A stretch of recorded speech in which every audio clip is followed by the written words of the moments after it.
বেড়াতে এসে আর ফেরা হলো না বাড়ি। হুগলির গড়মান্দান গ্রামের 28 বছরের যুবক শেখ আবু সামাদ দুই বন্ধুকে নিয়ে ঘুরতে এসেছিলেন জয়পুর ও বিষ্ণুপুরের জঙ্গলে। স্থানীয় একটি হোটেলে দুপুরের খাবার সেরে তারা জয়পুরের জঙ্গল পেরিয়ে বিষ্ণুপুরের বাসুদেবপুর জঙ্গলে পৌঁছান। সেখানেই তিন বন্ধু মিলে কংসাবতী ক্যানেলে স্নান করতে নামেন।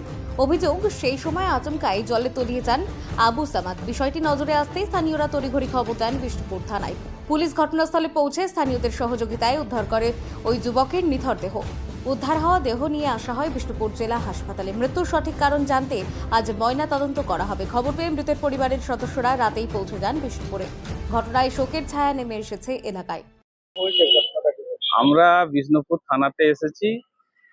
বেলা 4:30টার সময় আমরা ফোনে খবর পেলাম যে আমাদের প্রতিবেশী একটা আবু সামা নাম, ওর বাবার নাম শেখ শাহাদত আলী, বাড়ি গড়মান্দারন, গোহাট থানা, হুগলি।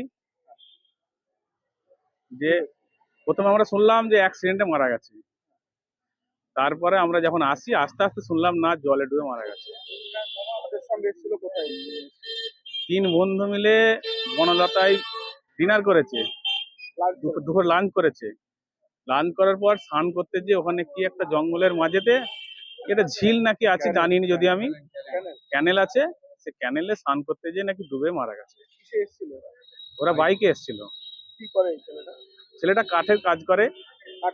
হ্যাঁ, খেটে খাওয়া, মানে এক প্রকার গরিব বাড়ির ছেলে। হ্যাঁ হ্যাঁ, ও সেপারেশন ফ্যামিলি। ও একাই সংসারের মানে সংসারের চালক ছিল। একটা বাচ্চা আছে, ও স্ত্রী আছে।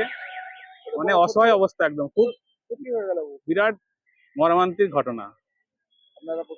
আমরা প্রতিবেশী। থানা এসেছি। হ্যাঁ, আমরা পুলিশকে জানিয়েছি, আমরা যে সঠিক তদন্ত হোক, কি কারণে মারা গেল। ডুবেও মারা যেতে পারে বা অন্য কোনো ঘটনা বা চক্র থাকতে পারে, সেটা পুলিশ তদন্ত করেই বের করবে কি কারণে মারা গেছে। তাদেরকে জিজ্ঞাসা চলছে। হ্যাঁ, আমার নাম শেখ নুরুল আলম। অন্যদিকে ঘটনার প্রকৃত কারণ খতিয়ে দেখতে মৃতের দুই বন্ধুকে জিজ্ঞাসাবাদ করছে পুলিশ। কিভাবে এই দুর্ঘটনা ঘটল তা জানতে তদন্ত শুরু হয়েছে। বাঁকুড়া থেকে সুচিন্ত গোস্বামীর রিপোর্ট, বঙ্গলেখনী।